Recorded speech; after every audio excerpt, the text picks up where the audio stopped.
Amanda Cole felt the shuttle shake hard as red lights flashed all around her. The control panel made angry beeping sounds that meant very bad things were happening to her ship. She tried to keep calm like they taught her in training, but her hands were shaking as she pressed buttons and pulled switches. The engine was making a grinding noise that got louder every second. "Control base, this is Scout 7 requesting immediate assistance," she said into her radio, but only static came back. The communication system was dead, and she was alone in space with a dying ship. Amanda looked out the front window and saw a green and blue planet getting bigger and bigger. She was falling toward it whether she wanted to or not. The shuttle spun as it hit the atmosphere, and Amanda felt like she was inside a washing machine. Fire appeared outside the windows as the ship heated up from going so fast. She strapped herself tight into her seat and hoped the heat shields would hold. The computer kept saying hull breach detected in a calm voice that did not match how scared Amanda felt. Trees rushed up at her through the smoke, and she knew this was going to hurt. Amanda pulled the emergency brake lever and felt the shuttle slow down a little, but not enough. She crashed through the top branches of huge trees that were taller than any building she had ever seen. The shuttle bounced and rolled and smashed into smaller trees before it finally stopped moving. Amanda hung upside down in her seat for a moment before she realized she was still alive. Blood dripped from a cut on her forehead, but she could move her arms and legs. The shuttle was tilted on its side, and smoke was coming from somewhere behind her. She unbuckled her safety belt and fell to what used to be the wall but was now the floor. The emergency hatch opened with a loud hiss, and Amanda crawled outside. Fresh air hit her face, and she took deep breaths that tasted like pine trees and flowers. The shuttle had carved a long path through the forest, and small fires burned where hot metal had touched dry leaves. Amanda stomped on the fires until they went out, because the last thing she needed was to burn down the whole forest. She walked around her broken ship and saw that the main engine was completely destroyed. One wing was torn off and the other was bent like a pretzel. The radio antenna was snapped in half and pieces of the hull were scattered everywhere. This ship would never fly again, and Amanda was stuck on this unknown planet. The sun was setting, and Amanda knew she needed to think fast. She climbed back into the shuttle and started pulling out everything that might help her survive. The emergency food packs would last maybe 2 weeks if she was careful. There was a water purifier that still worked and a medical kit with basic supplies. She found a tool kit, some emergency blankets, and a small portable heater that ran on battery power. Amanda set up a basic camp near the shuttle as darkness fell. Strange sounds came from the forest around her, and she saw eyes reflecting in her flashlight beam. The animals here were bigger than anything on Earth, and some of them had too many legs or teeth that were too long. She built a small fire and sat with her back against the shuttle, holding a plasma pistol that had survived the crash. The night was long and full of noises she did not recognize. Something large moved through the trees nearby and made a sound like a cross between a bear and a truck engine. Amanda did not sleep much, and when morning came she was tired and sore all over. In the daylight she could see more of where she had landed. The forest stretched in every direction with no sign of cities or roads or any kind of civilization. The trees were like redwoods, but with purple bark and leaves that changed color when the wind blew them. Flowers grew everywhere in colors that did not exist on Earth, and insects the size of small birds flew between them. Amanda found a stream about 100 yards from the crash site. The water was clear and cold and tasted good after she ran it through her purifier. She filled every container she could find because water was the most important thing for staying alive. Near the stream she found stones that looked perfect for building and started making plans in her head. Her grandfather had been a construction worker in Montana, and he taught Amanda how to build things with her hands when she was little.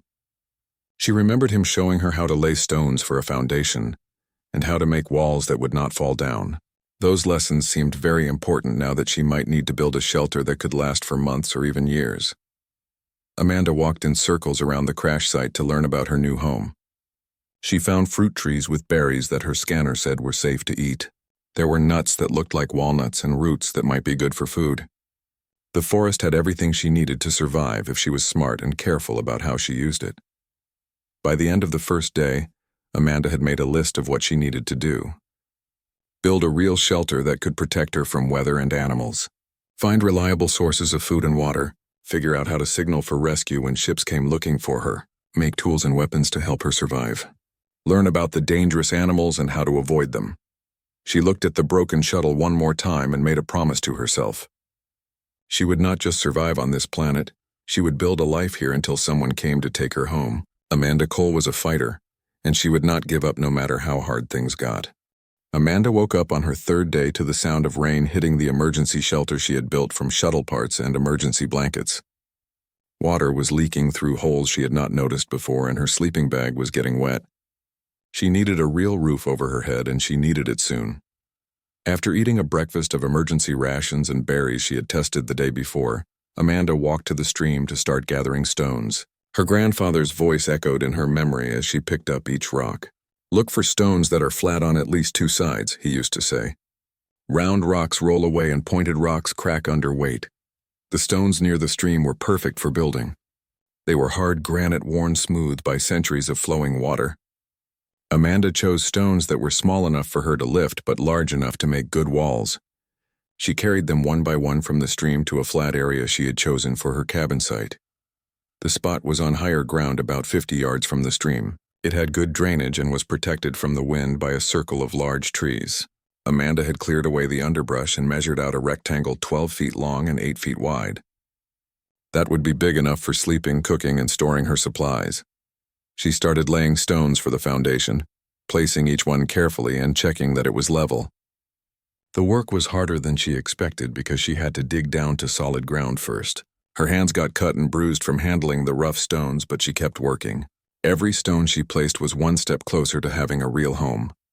By midday, Amanda had completed one wall of the foundation. Her back ached and her arms felt like rubber, but she was proud of the straight line of stones she had built. She took a break to eat lunch and check her surroundings for danger. The forest was quiet except for the sound of insects and birds that looked like tiny dragons with rainbow wings. As she worked, Amanda noticed strange marks carved into some of the trees around her building site. The marks looked like symbols or letters, but not from any alphabet she knew.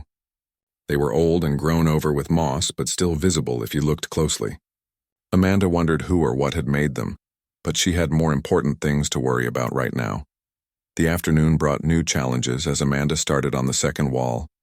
Some of the stones did not fit together properly, and she had to find different ones or chip them into better shapes. Her grandfather had taught her to be patient with stonework, because rushing led to mistakes that could bring down the whole structure. A sound in the bushes made Amanda freeze with a stone in her hands. Something large was moving through the forest toward her work site. She slowly reached for her plasma pistol and waited to see what would appear. A creature the size of a horse stepped into the clearing, but it looked nothing like any animal from Earth. It had 6 legs and fur that changed colors like a chameleon. Its head was long and narrow with ears that moved independently to track sounds. The creature looked at Amanda with intelligent eyes that seemed to understand she was building something. After a few minutes of staring at each other, the creature turned and walked away without making any aggressive moves. Amanda realized she was not the only intelligent being on this planet. The creature had examined her work with curiosity, not fear or hunger. That gave her hope that not everything here wanted to kill her. She made a mental note to be more careful about making noise while she worked. Evening came too soon, and Amanda had only finished 2 walls of her foundation. The work was taking longer than she had hoped, but she could not afford to make mistakes. A foundation built wrong would mean starting over, and she did not have time for that. Her emergency supplies were running low, and the weather was getting colder at night. She made dinner from a combination of emergency rations and local plants she had identified as safe. The berries were sweet and the nuts had a flavor like almonds. There was enough food in the forest to keep her alive, but she would need to learn how to preserve it for winter. As darkness fell, Amanda built up her campfire and prepared for another night of strange sounds and glowing eyes. She had noticed that the dangerous predators seemed to hunt mostly at night, while the harmless animals came out during the day. Something howled in the distance and was answered by other howls from different directions. Amanda checked her plasma pistol and made sure the fire had enough wood to last until morning. She had learned that fire kept most of the night hunters away, but some of them were curious enough to come close anyway. Last night, something had knocked over her water containers and left footprints that were bigger than dinner plates. She lay in her sleeping bag looking up at alien stars and thinking about home. Earth seemed very far away, and she wondered if anyone was looking for her. The distress beacon in her shuttle was damaged beyond repair, and she had no way to call for help. Her only choice was to build a life here, and hope that eventually someone would find her. The sound of her grandfather's voice came back to her as she drifted off to sleep. Building something with your own hands is the most honest work a person can do, he had told her when she was young. Every stone you place is a promise to yourself that you will not give up. Amanda smiled as she remembered those words. Tomorrow she would place more stones and continue building her promise to survive. Joseph Running Bear moved through the forest like a shadow, his feet making no sound on the soft ground covered with fallen leaves. He had been watching the strange woman for 5 days now, ever since her flying machine crashed through the trees and set small fires that he had helped put out after she fell asleep.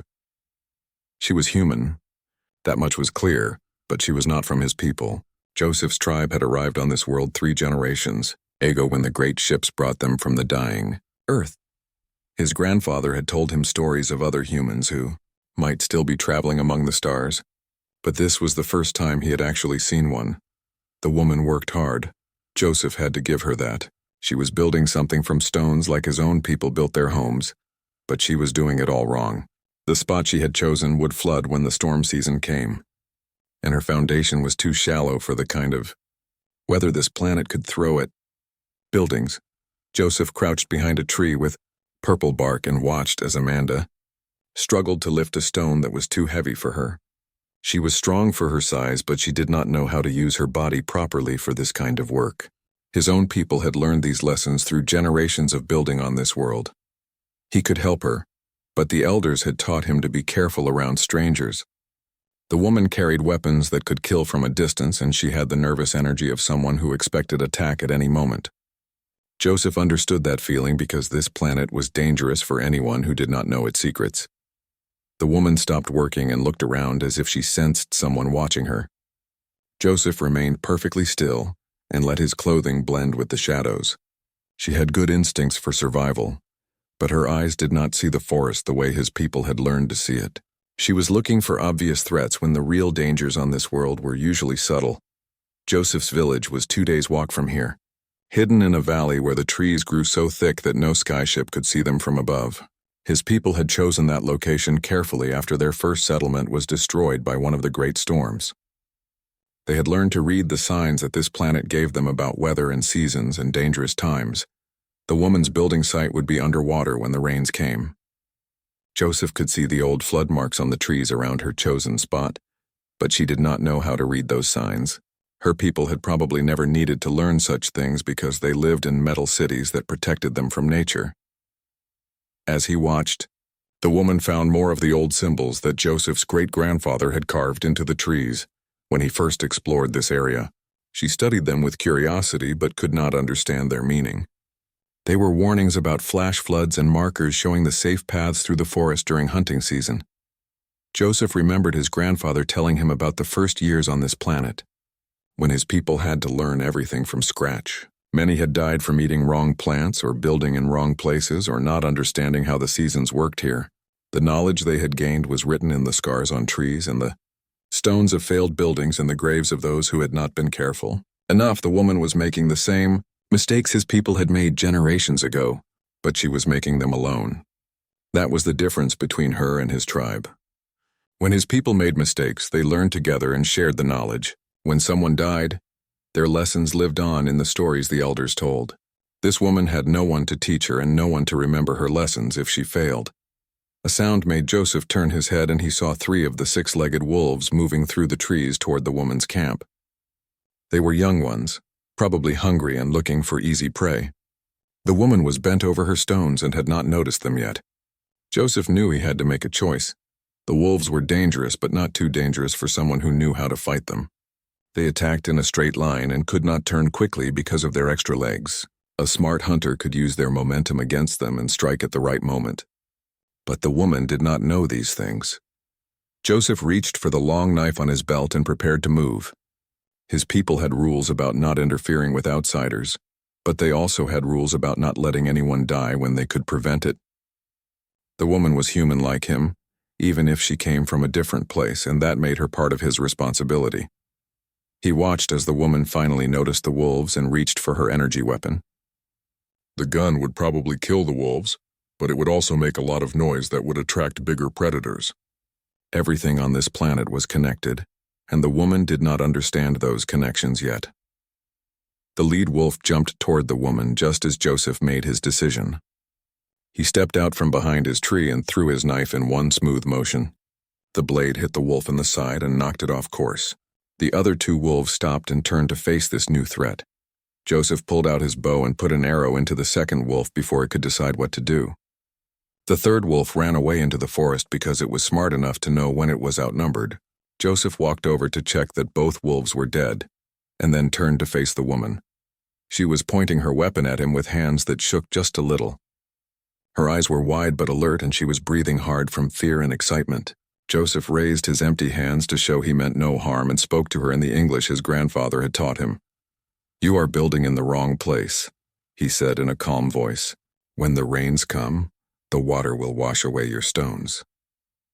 The woman stared at him for a long moment before lowering her weapon. "You speak English," she said, and Joseph could hear the surprise in her voice. "My people came from Earth many years ago," Joseph replied. "We know this world and its dangers. You are new here and learning hard lessons alone." The woman looked at the dead wolves and then at Joseph's bow and knife. "You saved my life," she said. Joseph shrugged. "The wolves were young and stupid. They would have learned to avoid humans eventually, but you need to learn faster than they do if you want to survive here." The woman introduced herself as Amanda, and Joseph told her his name. They stood looking at each other across the small clearing where she had been building her foundation. Two humans from different worlds trying to decide if they could trust each other. Amanda kept her plasma pistol ready, but not aimed directly at Joseph as they faced each other across the clearing. Her military training told her to be suspicious of anyone she met in a survival situation. But something about this man made her want to listen instead of shoot. He had just saved her life and could have killed her easily while she was distracted by the wolves. "Cherokee," Joseph said when Amanda asked about his people. "We came here on the ship New Harmony when Earth became too dangerous for living. My grandfather was one of the first to walk on this world and learn its ways." Amanda lowered her weapon completely and put it back in its holster. "I thought all the generation ships were lost or destroyed during the war," she said. "How many of your people are here?" Joseph smiled, and Amanda noticed he had kind eyes that seemed much older than his face. "Enough to build a good life," he said. "We learn to live with this world instead of trying to change it. That is why we survive when others fail." The sun was getting low, and Amanda realized they had been talking for over an hour. Joseph had helped her drag the dead wolves away from her camp and showed her how to read the watermarks on the trees that indicated flood levels. Now he was looking at her foundation with the expression of someone trying to figure out how to give bad news gently. "You work hard, and your stones are placed well," Joseph said finally, "but this ground will be underwater when the storm season comes. I can show you a better place if you want to start again." Amanda looked at the two walls she had already completed and felt her heart sink. She had put 3 days of backbreaking work into this foundation, and the thought of starting over made her want to cry. But she also knew that Joseph was right. She had noticed how the ground sloped toward the stream and wondered why the soil was so soft in some places. "How long do I have before the storms come?" she asked. Joseph looked up at the sky and sniffed the air like he was reading invisible signs. "Maybe 30 days, maybe less. The wind is starting to change and the animals are moving to higher ground. You can see it if you know what to look for." Amanda followed his gaze and realized he was right. The 6-legged creature she had seen yesterday was gone, and the birds were building their nests in different trees than they had been using a few days ago. She had noticed these things but not understood what they meant. "Will you help me?" Amanda asked. "I can work hard and learn fast, but I need someone to teach me about this world." Joseph was quiet for a long time, looking at Amanda's camp, and then at the forest around them. She could see him thinking through some kind of internal debate. Finally he nodded and said, "My people have rules about outsiders, but they also have rules about helping those in need. I will teach you what I can." They spent the rest of the day walking through the forest while Joseph showed Amanda how to read the signs that told stories about weather and animals and safe places to build. He pointed out plants that were good for eating and others that would make her sick. He showed her tracks in the mud that belonged to dangerous predators and explained how to tell if they were fresh or old. "This planet is alive in ways that Earth never was," Joseph explained as they climbed a hill that overlooked the crash site. "Everything here is connected to everything else. When you change one thing, you change many things. Your people probably forgot this because they lived in cities made of metal and glass. Amanda thought about her home on the military base where she had grown up. Joseph was right that everything there was controlled and predictable. The weather was managed by atmospheric processors and the food came from hydroponics labs. She had never needed to think about how her actions might affect the natural world around her. From the top of the hill, Joseph pointed to a plateau about half a mile away that was covered with the same purple-bark trees she had seen everywhere. "That is a good place for building," he said. "The water never reaches there even in the worst storms, and the soil is deep enough for a strong foundation." Amanda could see what he meant. The plateau was higher than everything around it, and seemed to have natural drainage that would carry water away from any buildings. There were fewer of the big trees there, which would make clearing easier, but enough smaller ones to provide windbreaks and building materials. "How do your people build houses here?" Amanda asked. Joseph described the Cherokee building methods that had been adapted for this world over 3 generations. They used local stones for foundations but built the walls from a mixture of clay and plant fibers that could bend with the wind instead of breaking. The roofs were made from overlapping sheets of bark that shed water, but allowed air to circulate underneath. "Metal buildings fight against this world," Joseph explained. "They crack when the ground moves and rust when the acid rains come. But buildings that work with the world last for many years and stay comfortable in all seasons." As evening approached, Joseph helped Amanda pack up her camp and move it to the plateau. It took several trips to carry all her supplies and salvaged equipment from the shuttle, but the new location felt much safer and more permanent. The view from up there let her see for miles in every direction.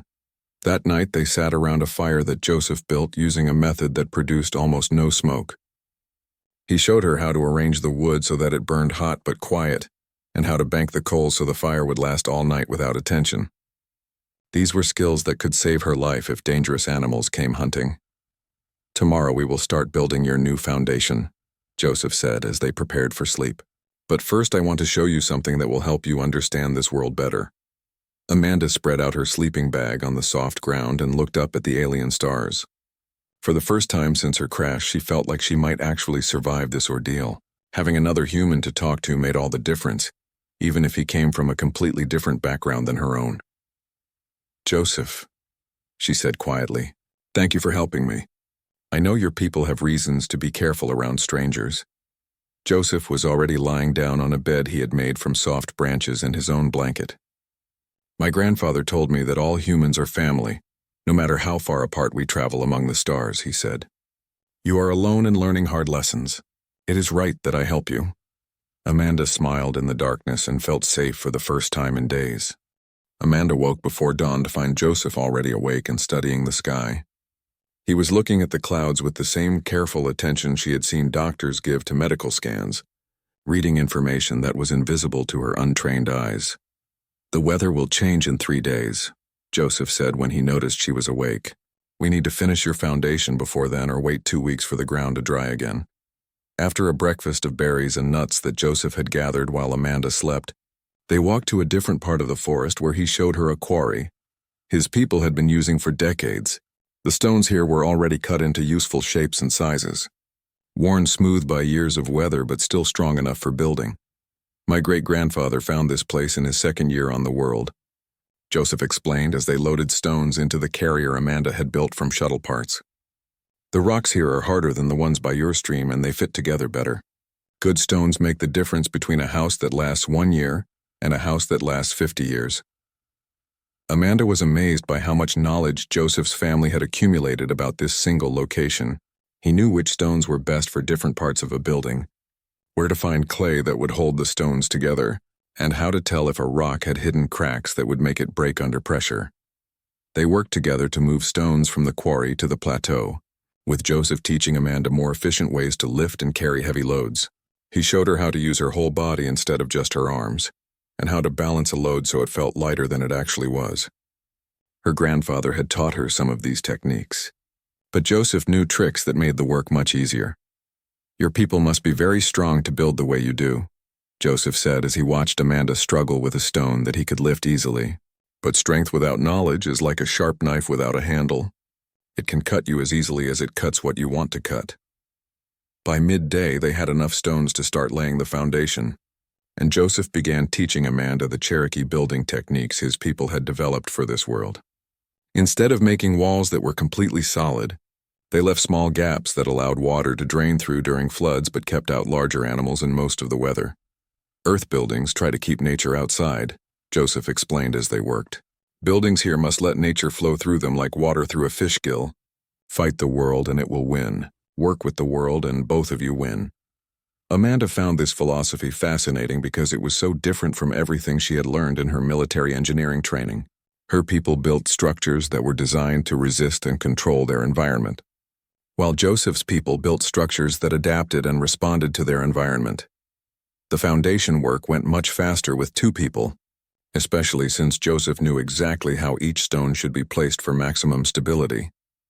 He taught Amanda to feel for the right fit instead of just looking for it, running her hands along the edges of stones until she found the combination that locked together perfectly. "Stone speaks to stone," Joseph said when Amanda asked how he knew which pieces would fit together. "Listen with your hands and the rocks will tell you where they want to go." As they worked, Joseph told Amanda stories about his people's early years on this world. He described the first settlement that was built in the wrong place and washed away in a flash flood, teaching them the importance of understanding water flow. He told her about the year his grandfather's generation tried to plant earth crops and nearly starved when the alien soil killed everything they planted. "Every mistake taught us something important," Joseph said. "The people who died in those early years are still teaching us through the lessons they learned. We remember their names and tell their stories so their deaths have meaning." Amanda shared some of her own stories about growing up on a military base and learning construction from her grandfather. Joseph listened carefully and asked questions that showed he understood how different her world had been from his. He seemed particularly interested in the tools and techniques her people used for building in space. "Your grandfather sounds like a wise man," Joseph said after Amanda told him about learning to lay stone foundations in Montana. "Good knowledge travels far, even between stars." In the afternoon, Joseph showed Amanda how to make the clay mortar that would hold her stones together.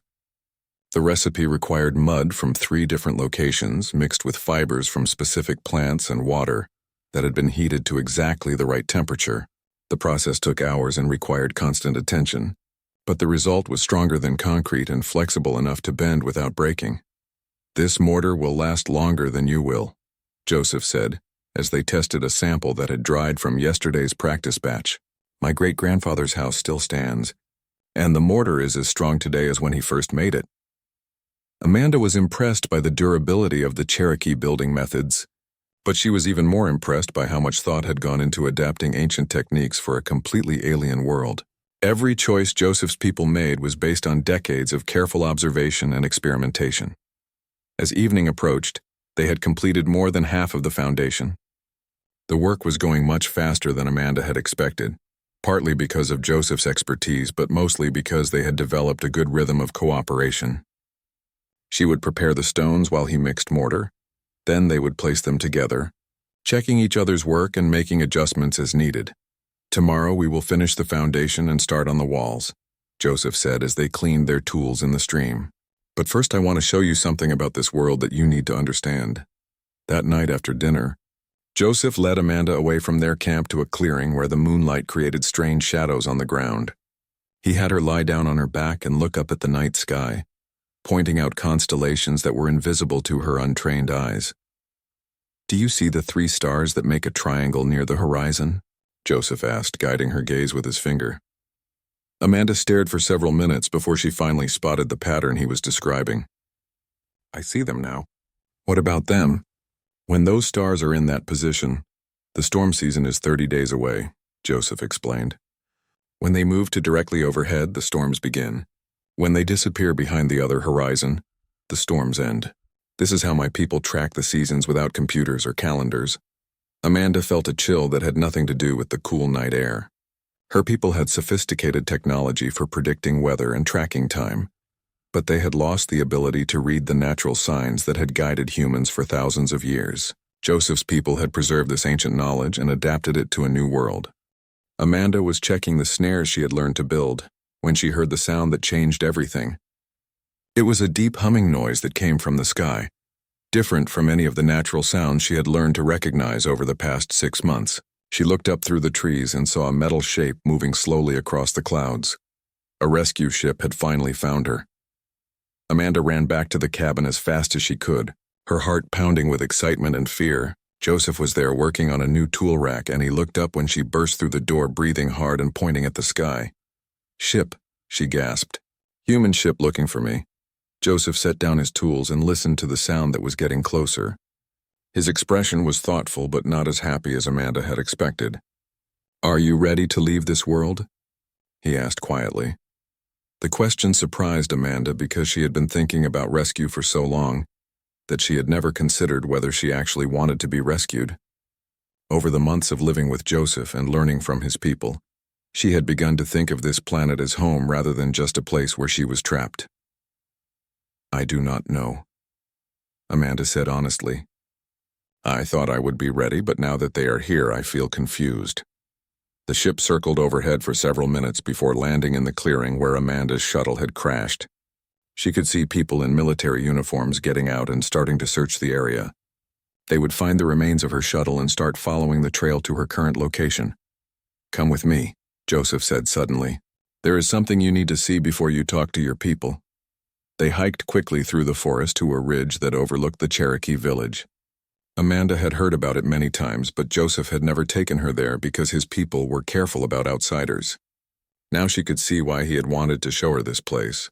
The village was beautiful in a way that made Amanda's throat tight with emotion. The buildings were made from the same stone and bark construction she had learned, but they were arranged in a pattern that seemed to grow naturally from the landscape. Gardens and workshops were scattered between the houses, and people moved through the community with the relaxed confidence of those who belonged exactly where they were. "This is what my people built here," Joseph said as they watched children playing games in the central square. "Not just houses or farms, but a way of life that works with this world instead of against it." Amanda could see solar collectors and wind generators that provided clean energy, water systems that worked with the natural flow of streams and rivers, and food production that enhanced the forest ecosystem instead of destroying it. The technology was advanced but carefully integrated, so that it supported the community without dominating it. "How many people live here?" Amanda asked. "About 3,000 in this valley and maybe 15,000 total across the 4 main settlements," Joseph replied. "Enough to maintain our culture and knowledge, but not so many that we overwhelm the planet's ability to support us." They could hear the rescue ship's engines getting closer as the search team followed Amanda's trail toward the plateau. Soon her people would find the cabin and start asking questions about where she had been and who had helped her survive. Amanda realized that her answer to those questions could change everything for Joseph's community. "Will you tell them about us?" Joseph asked, as if he could read her thoughts. Amanda considered the question carefully. Her military training told her that she should report everything she had discovered to her commanding officers. The Cherokee community represented a valuable resource that could be useful to the human military effort. But her months of living with Joseph had taught her that some things were more important than following orders. "What do you want me to tell them?" she asked. Joseph was quiet for a long time, looking down at his village and then back at Amanda. "Tell them what you think is right," he said finally. "You know both worlds now. You understand what my people have built here, and what your people might do with that knowledge."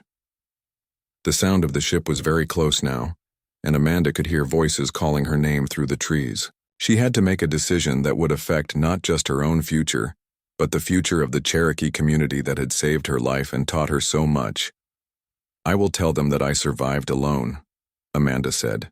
"I will say that I found some old ruins that taught me about building techniques, but I will not mention your village or your people unless you want me to." Joseph smiled, and Amanda could see relief in his eyes. "Thank you," he said. "My people will decide for themselves when and how to make contact with the outside world. That choice should be ours to make."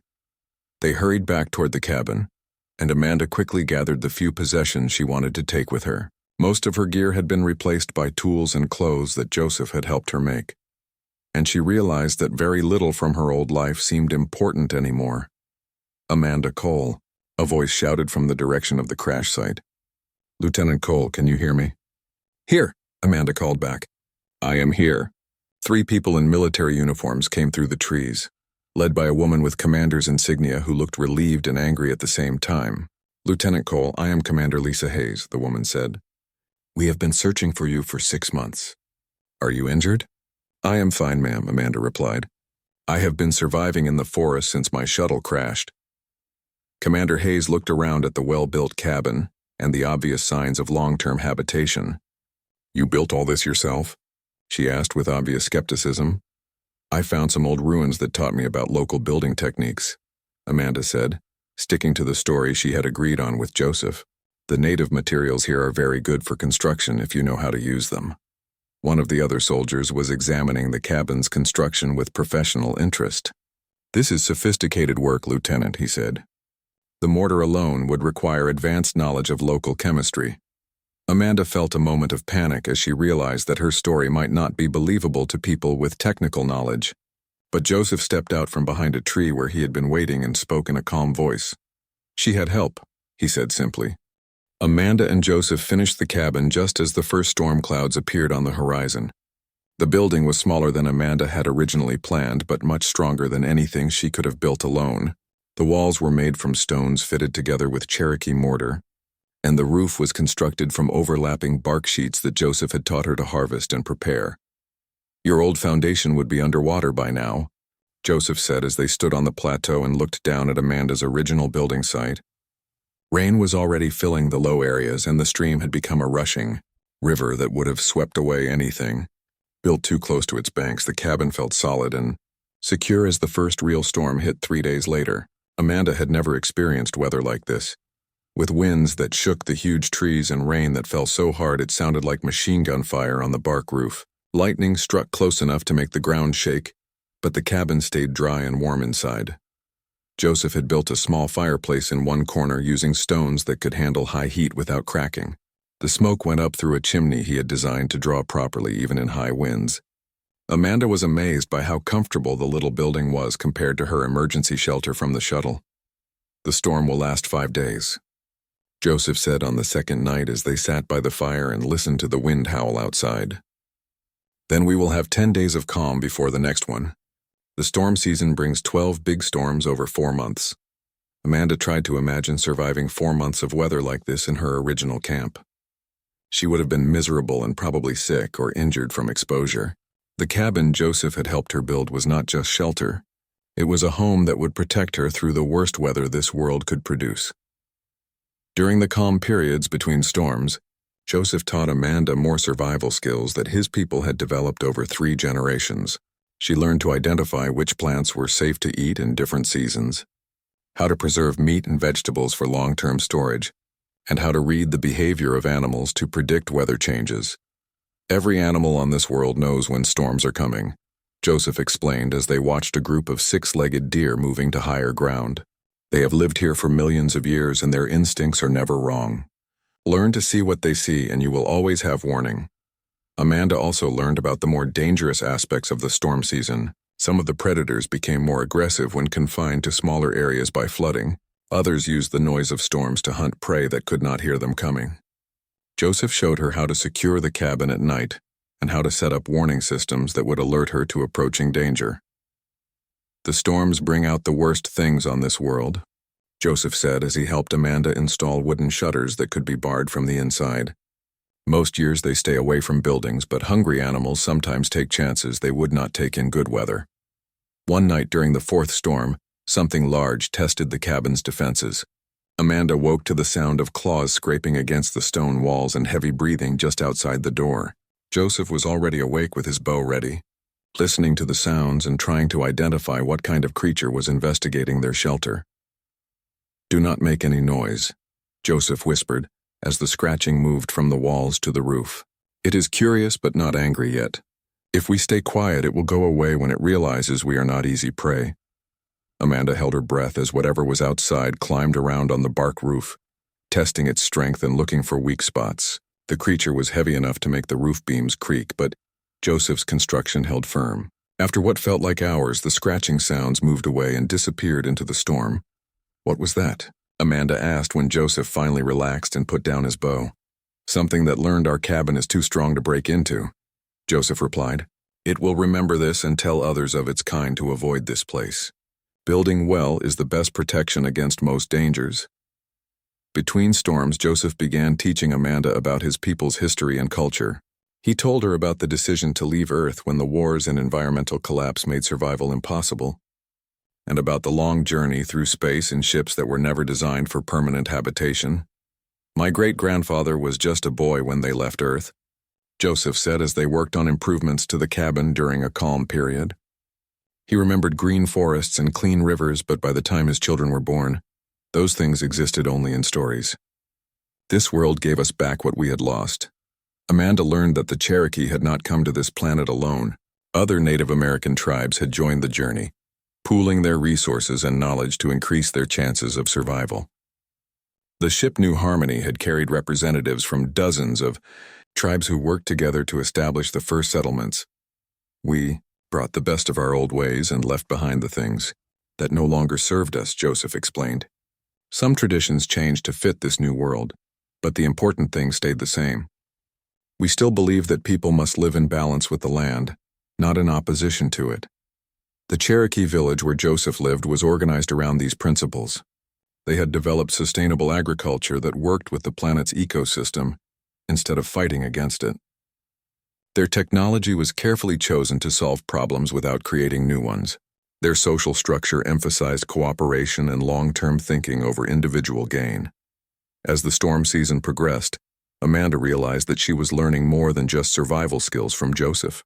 She was being exposed to a completely different way of thinking about the relationship between humans and their environment. Her people saw nature as something to be controlled and dominated, while Joseph's people saw it as something to be understood and respected. "Your military teaches you to defeat enemies," Joseph observed during one of their conversations. "Our elders teach us to make allies out of things that could be enemies. Both approaches can work, but one of them builds things that last longer." Amanda found herself agreeing with more and more of Joseph's philosophy as she saw how well it worked in practice. The cabin they had built together was stronger and more comfortable than anything her military engineering training had prepared her to construct. The food preservation techniques he taught her were more reliable than her technological solutions. By the end of the storm season, Amanda felt like a different person than the military pilot who had crashed on this world months earlier. She had learned to read the signs of weather and animal behavior, to build with local materials using sustainable techniques, and to think about long-term consequences instead of just immediate needs. Most importantly, she had learned that survival was not just about staying alive until rescue came. It was about building a life that was worth living, no matter where you found yourself.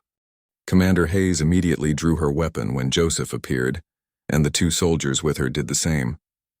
Amanda quickly stepped between them with her hands raised, trying to prevent the situation from turning violent. "Wait," Amanda said firmly. "He is not a threat. Joseph saved my life and helped me survive here. Without him, I would have died in the first storm." "Step away from the hostile lieutenant," Commander Hayes ordered. "We do not know his intentions or capabilities." "He is not hostile," Amanda replied, staying exactly where she was. "He is human just like us. His people came from Earth generations ago on a colony ship." Joseph stood perfectly still with his hands visible and empty, showing no sign of fear even though 3 weapons were pointed at him. "I am Cherokee," he said in clear English. "My people have lived on this world for 70 years. We mean no harm to you or your kind." Commander Hayes looked confused and suspicious. "There are no authorized human colonies in this sector," she said. "All the generation ships were lost or destroyed during the war." "Not all," Joseph replied calmly. "Some of us escaped and found new homes among the stars. We have built a good life here and learned to live in peace with this world." Amanda could see that the commander was struggling with information that did not fit her understanding of the situation. Military officers were trained to deal with clear threats and obvious allies, but Joseph and his people represented something completely unexpected. "How many of you are there?" Commander Hayes asked, lowering her weapon slightly but keeping it ready. "Enough," Joseph answered without giving specific numbers. "We are not a threat to anyone, but we are not helpless either. We have survived here for 3 generations and learned this world's secrets." Amanda realized that this conversation could go very badly if she did not find a way to bridge the gap between these 2 different groups of humans. Her months with Joseph had taught her to see beyond military categories of friend and enemy. But Commander Hayes was still thinking like a soldier. "Ma'am," Amanda said respectfully, Joseph's people have valuable knowledge about survival on alien worlds. They have developed techniques that could help other human colonies. And they have done it without destroying the ecosystem they depend on. That may be true, Lieutenant, Commander Hayes replied, but my orders are to extract you and continue our mission. We are not authorized to negotiate with unknown populations. Joseph spoke up before Amanda could respond. Then perhaps you should get authorization, he said. My people have things to offer yours, and yours have things to offer mine. Trade and cooperation benefit everyone more than suspicion and conflict. Over the next several hours, Amanda found herself acting as a translator between two groups of humans who had developed very different approaches to survival among the stars. Commander Hayes represented the military mindset that saw every unknown as a potential threat to be controlled or eliminated. Joseph represented the Cherokee philosophy that sought to understand and work with unknown elements rather than fight them. Your people have impressive technology, Joseph acknowledged as they toured the rescue ship, but technology without wisdom often creates more problems than it solves. My ancestors learned this lesson on Earth before they came here. Commander Hayes was clearly impressed by what she saw when Joseph took them to observe the Cherokee village from a distance. The settlement was obviously advanced and well organized, with technology that was different from, but comparable to standard human colonies. How did they achieve all this without central planning or military organization? She asked Amanda quietly. They did it by working together and thinking about long-term consequences, Amanda replied. Every decision they make considers how it will affect their children and grandchildren, not just immediate needs. The negotiations that followed took place in the cabin that Amanda and Joseph had built together. It seemed fitting that discussions about cooperation between their peoples happened in a place that represented what they could accomplish when they worked together. Amanda found herself in the unique position of being trusted by both sides. Commander Hayes respected her military record and survival skills, while Joseph's people accepted her because she had proven herself willing to learn their ways and respect their knowledge. Lieutenant Cole will serve as our initial liaison, Commander Hayes announced after 3 days of careful discussions. She will remain here to facilitate communication between our peoples while we report this discovery to our superiors. Amanda felt a surge of relief and happiness that surprised her with its intensity. She had been dreading the choice between leaving with her rescuers or staying with the people who had become her family. Now she could do both, serving as a bridge between two human communities that had much to learn from each other.